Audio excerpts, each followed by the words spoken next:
जो लोग Europe move करना चाहते हैं, जॉब्स हासिल करना चाहते हैं, परमानेंट रेजिडेंसी और फिर पासपोर्ट लेना चाहते हैं, उनके लिए ये वीडियो बहुत ही इंटरेस्टिंग साबित होगी। मैं बात कर रहा हूं यूरोपियन यूनियन के मेंबर जिसका नाम है लग्जमबर्ग। ये कंट्री जो है, यहाँ की गवर्नमेंट ने 50,000 जॉब्स अनाउंस की हैं नॉन यूरोपियन रेजिडेंट्स के लिए।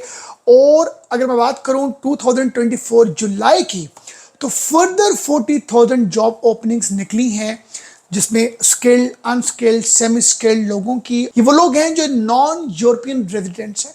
आपको लग्जमबर्ग में जॉब करने के लिए कोई बैंक स्टेटमेंट की ज़रूरत नहीं है, कोई आइल्स की ज़रूरत नहीं है। आपको एक सिंपल ऑनलाइन फॉर्म फिल करके आप जो हैं वहाँ पर जॉब हासिल कर सकते हैं। और सबसे इंटरेस्टिंग बात अगर मैं आपको कहूँ, अनस्किल्ड एक रिसोर्स के लिए तकरीबन 10 से 12 लाख रुपया वो कमा सकता है। अब आप ये सोचेंगे कि क्यों लग्जमबर्ग ने इतनी जॉब ओपनिंग्स ओपन की। वो इस वजह से ओपन की, जो लोग ऑलरेडी लग्जमबर्ग में रह रहे हैं उनकी कोशिश होती है वो यूरोप के बेहतर कंट्रीज में मूव करें, जहां पर ज़्यादा जो हैं वो वेज रेट्स हैं, जहां पर ज़्यादा अच्छे पर्क्स बेनिफिट्स हैं, जिसमें मैं बात करूंगा फ्रांस की, जर्मनी की। तो ये एक सप्लाई चेन का सिलसिला होने की वजह से जो है लग्जमबर्ग में जॉब ओपनिंग्स का बहुत बड़ा चैलेंज गवर्नमेंट को फेस करना पड़ रहा है। और अगर मैं बात करूं इस टाइम पर कंस्ट्रक्शन इंडस्ट्री में, अगर आप प्लम्बर हैं, मेसन है, कारपेंटर हैं, इलेक्ट्रिशियन हैं, बहुत जॉब ओपनिंग्स हैं। अगर मैं बात करूं आपसे, ड्राइवर्स की बहुत डिमांड है, फोकलिफ्टर्स की डिमांड है। और ये राइट टाइम है आपके लिए मूव करने का, क्योंकि आपको मिलेगा D type visa. D type visa 1 साल का होता है। इसको कन्वर्ट आप करते हैं नेक्स्ट 5 ईयर्स के लिए। उसके बाद आप को जो है वो पीआर मिल सकती है, उसके बाद आपको पासपोर्ट मिल सकता है। फिर आप पूरे शेंजन में विजिट कर सकते हैं, ट्रैवल कर सकते हैं, आप जॉब हासिल कर सकते हैं, आप किसी भी कंट्री में फ्रीली मूव कर सकते हैं। लग्जमबर्ग लोकेट करता है वेस्टर्न यूरोप में, जिसके बॉर्डर में बेल्जियम, फ्रांस, जर्मनी आता है। 6,50,000 पॉपुलेशन है। और इसकी जो अपनी लैंग्वेज है वो लग्जमबर्गिश यहाँ पर चलती है। फ्रेंच, जर्मन और इंग्लिश भी यहाँ पर बोली जाती है। उसके साथ मैं बात करूँ, यहाँ पर वही करेंसी चलती है जो पूरे यूरोप में चलती है, जो पूरे शेंजन स्टेट्स में चलती है। यूरो फास्ट जो है वो इसका प्रोसेस है। आपको सिर्फ चाहिए एक ऑफर लेटर कंपनी से, और उसको लेने के लिए आपको एक सीवी चाहिए और आपको एक कवर लेटर चाहिए। आपको फिर वीज़ा डी टाइप जो है वो एम्बेसी इशू करती है, और उसके बाद वो एक्सटेंडेबल होती है 1 साल के बाद फॉर नेक्स्ट 4 ईयर्स। तो टोटल में 5 ईयर्स का आपको जो है वहाँ पर स्टे मिलता है। अब हम बात करेंगे टाइप्स ऑफ वीज़ास की, क्योंकि लोग जब बाहर अप्लाई करते हैं तो काफ़ी कन्फ्यूजन का शिकार रहते हैं कि हम किस वीज़े में अप्लाई करें और किस वीज़े को वहाँ पर हम लोग एज ए वर्क परमिट में जाके काम कर सकते हैं या कन्वर्ट कर सकते हैं। ये बड़ी चैलेंजिंग चीज़ है लोगों के लिए। सबसे पहले आप ये ज़हन में रखें कि 2 तरह के वीज़ाज़ हैं। एक वीज़े का नाम है टाइप सी और एक का नाम है type D. Type C visa है, ये 90 डेज के लिए होता है। ये इस वीज़े पर आप टूरिज्म पर्पज से जा सकते हैं, business, medical, school trip, conference. और ये शॉर्ट स्टे वीज़ा होता है, और जिस वीज़े की कॉस्ट जस्ट 90 यूरोज होती है।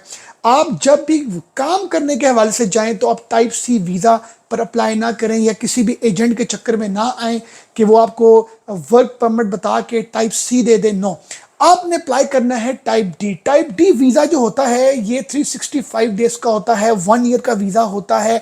और इस वीज़े पर आप वहाँ पर पढ़ सकते हैं स्कूल, कॉलेज, यूनिवर्सिटी में, और आप इन्वेस्टमेंट कर सकते हैं। आप वहाँ पर अपनी फैमिली मूव कर सकते हैं, आप वहाँ पर जॉब, बिजनेस कर सकते हैं। ये इस वीज़े का मेन जो एक मैंने आपको बताया इंपॉर्टेंट क्रेडेंशियल्स। और इस वीज़े की कॉस्ट जस्ट 50 यूरोज है, और ये लॉन्ग स्टे वीज़ा होता है। अब आप ये सोचेंगे कि how to apply for a job, हमें जॉब मिलेगी तो हम फिर वीज़ा डी टाइप के लिए हमारी एलिजिबिलिटी बनेगी।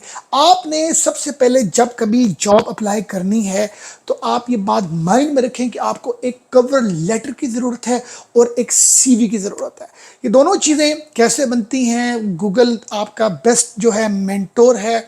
तो कोशिश करें एजेंट से दूर रह के इस सिंपल आपने मेथड को फॉलो करते हुए आपने जॉब हासिल करनी है और आपने मूव करना है। अब सबसे पहले आपको जॉब अप्लाई करनी है, उसके लिए आपके पास सीवी होना चाहिए, कवर लेटर होना चाहिए। इस जॉब को अप्लाई करने के बाद आपके पास क्या क्या डॉक्यूमेंट्स होने चाहिए? आपके पास वैलिड पासपोर्ट होना चाहिए और उसके साथ जो है वो आपके 2 फोटोग्राफ होनी चाहिए, एप्लीकेशन फॉर्म होना चाहिए। इसके साथ अपनी जो डिग्रीज हैं या जो भी आपके पास एक्सपीरियंस लेटर्स हैं वो आपको फॉरेन अफेयर्स से अटेस्ट करवाने हैं और उसके बाद आपको अपना पुलिस करेक्टर सर्टिफिकेट बना के अपने पास रख लेना है। ये कुछ डॉक्यूमेंट्स जब आप अपने कंप्लीट करेंगे तो उसके बाद आपने ये डॉक्यूमेंट्स सबमिट करने हैं कहाँ पर?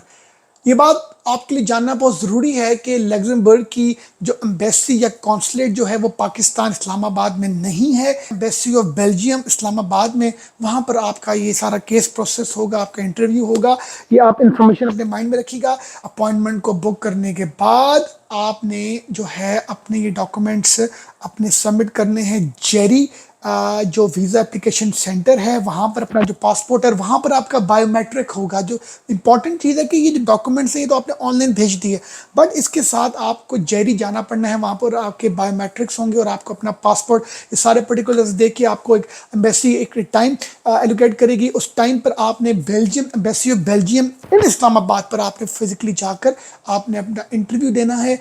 इंटरव्यू बहुत ही सिंपल है। जो स्किल्ड रिसोर्स की जो सैलरी है वो स्टार्ट होती है 2776 यूरो से और जो अनस्किल्ड हैं उनकी सैलरी स्टार्ट होती है 2313 यूरो से। ये मिनिमम वेज रेट है आपको जो मैंने बताया। इसके साथ जब आप अपने ओवर टाइम और बोनसेस और इस तरह की चीज़ें ऐड ऑन करते हैं तो राउंड लाइक आप 3000 टू 3500 एक जो रिसोर्स अनस्किल्ड है, सिंपल जिसके पास कोई स्किल नहीं, वो अर्न करता है।